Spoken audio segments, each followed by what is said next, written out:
आपका चर्चा का बयान बहुत गर्म है राजनीति में। स्वामी प्रसाद मौर्य जी कह रहे हैं कि आप अपरिपक्वता की राजनीति कर रहे हैं, ऐसा क्यों?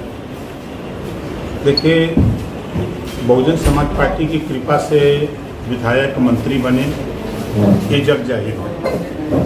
फिर बीजेपी में गए तो बीजेपी की कृपा से बने। ओम प्रकाश राजभर आज 20 साल से हम अपनी पार्टी बना करके राजनीति करते हैं।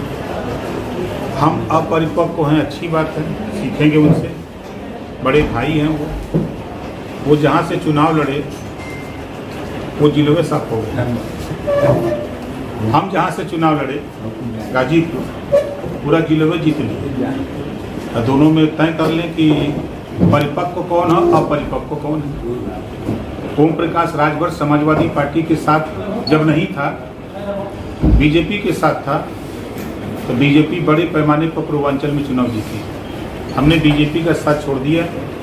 अम्बेडकर नगर, आजमगढ़, आपके गाजीपुर, बलिया, मऊ, आप बस्ती, 4 जिले में खाता नहीं खुला। बस्ती में 1 सीट जीती, मऊ में 1 सीट जीती, बलिया में 2 सीट जीती।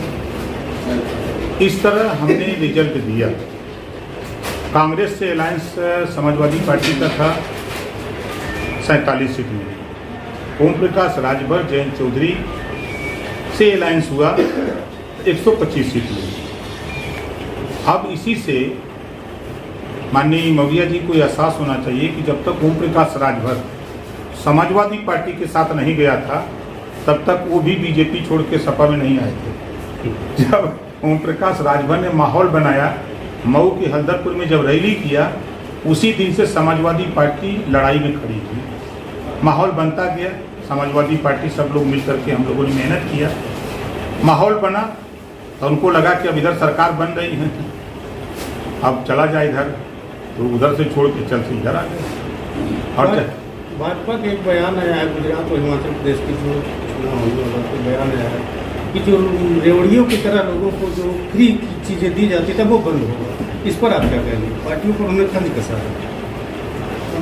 देखिए, स्वर्गीय अटल बिहारी वाजपेयी जी ने भी कहा है, फ्री देना है तो शिक्षा फ्री दो, फ्री देना है तो इलाज फ्री दो, उन्होंने कहा है। और आज ज़रूरत है। देखिए, हम यहाँ जितने लोग हैं, बिजली के बिल से सब लोग परेशान हैं। कोई ऐसा व्यक्ति नहीं है, चाहे वो अधिकारी हो, कर्मचारी हो, किसान हो, मजदूर हो, गरीब हो, अमीर हो, सब बिजली के बिल से परेशान हैं। तो बिजली का बिल तो माफ़ होना चाहिए, महंगाई से निजात होनी चाहिए, एक समान अनिवार्य फ्री शिक्षा देश में लागू होनी चाहिए, गरीबों का इलाज फ्री में होना चाहिए, प्रदेश में देश में जातिवार जनगणना होनी चाहिए। आज आप बस्ती मंडल में, हम बस्ती जिले में हैं, आज जातियों की अगर गिनती पूछा जाए तो कोई जाति का एक्यूरेट गिनती नहीं है सरकारी आंकड़ा। तो इसकी गिनती हो जाए, जिसकी जितनी संख्या भारी उसकी उतनी हिस्सेदारी। तो फ्री में खतरा बटाएगी, जब सबके बराबर हिस्सा मिल जाएगी तो काउन की जरूरत बा। क्या लगता है आप फिर बीजेपी में जाएंगे? भैया, हम जनता के बीच में हैं। अब हम तो तय कर लिए हैं कि इस देश में जो अहिर गडेरी, कुंभी, कोयरी, भर, चमार, मुसहर, धोबी, खटिक, पासी, केवड़, बिंद, मला, जोला, दुनिया, सारिक, शेख, सैयद, पठान, चौहान, ठाकुर, ब्राह्मण, बनिया, लाला, गुण, खरवार, भूमिहार, बिहार, आर्य, कर्कवंशी, बंजारा, बहरिया, जो ये जातियाँ हैं, इन्हीं से गठजोड़ किया जाए। और यही उस सबसे मालिक लोग हैं, यही वोट देते हैं। इसी के दम पे पार्टियां बहुत उछड़ रही हैं, तो इन्हीं को घेर लिया जाए तो क्या दिक्कत है? क्या लगता है कि बीजेपी ठीक कर रही है, सरकार चला रही है? देखिए, बाबा साहब डॉक्टर अम्बेडकर ने जब संविधान लागू हुआ और 70 साल से कांग्रेस पार्टी आई, उन्होंने काम किया, उसको नकारा नहीं जा सकता। जनता दल, जनता पार्टी सरकार बनी, उन्होंने किया। फिर यूपी में कांग्रेस के बाद सपा आई, बसपा आई, भाजपा आई। तो पार्टी का नियम है कि जो भी सत्ता में है कुछ न कुछ करेगा। और आज भारतीय जनता पार्टी है, वो कर रही है, कल कोई दूसरा आएगा फिर वो करेगा। समाजवादी पार्टी के एक नेता कहते हैं कि बगैर गठबंधन के ओम प्रकाश राजभर एक भी सीट नहीं जीत सकते, सिर्फ वो बयानवीर है।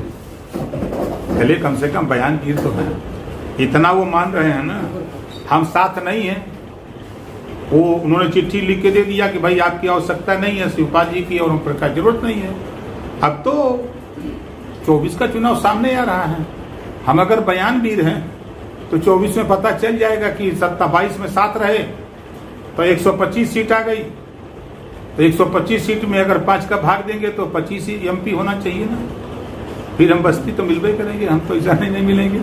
24 के बाद पूछेंगे, उनसे पूछिएगा नेता से जो बयानवीर कहता है वो सही कहता है, रिजल्ट वीर देखिएगा। इसका मतलब 24 का चुनाव आप बीजेपी के साथ लड़ेंगे? नहीं, हम तो जनता के बीच में हैं। रवि किशन का बयान आया था कि ओम प्रकाश राजभर, शिवपाल यादव और भी लोग साथ आ रहे हैं बीजेपी के। अभी 3 दिन पहले उन्होंने बयान देखे बस्ती में गया था, इस पर आप क्या कहेंगे? वो मालिक तो नहीं बीजेपी के मालिक तो JP नड्डा जी हैं कि ये लोग मालिक हैं। राजा के पता नहीं मुसारा बन बांट लिए थे। अच्छा, आज जो राष्ट्रपति का चुनाव हुआ, यशवंत सिन्हा भी थे और द्रौपदी मुर्मू भी थी, तो आपने जो है द्रौपदी मुर्मू को वोट किया, कैसे, क्या कारण? अखिलेश जी ने, विपक्ष यशवंत सिन्हा भी थे। अखिलेश यादव जी ने मजबूर किया कि आप द्रौपदी मुर्मू जी को वोट दीजिए। विधायकों की बैठक में नहीं बुलाया, टेलीफोन आता है हमको, हमने अपने विधायकों को फ़ोन करके बुलाते हैं लखनऊ, सब लोग लखनऊ हुए। फिर 3 बजे फ़ोन आ जाता है कि मीटिंग कैंसिल हो गई। 7 तारीख को मीटिंग भी हुई, प्रेस वार्ता भी हुई, डिनर भी हुआ, लेकिन हम लोगों को नहीं बुलाया गया।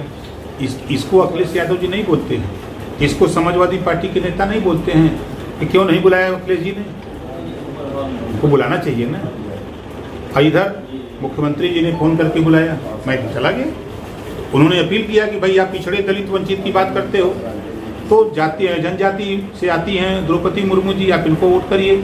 हम आपसे अपील करेंगे, 6 वोटर हैं आपके पास और द्रौपदी मुर्मू जी शाम को आ रही हैं। उनका ही है कि राजभर जी को हमसे मुलाकात करा दीजिएगा, तो शाम को आइए।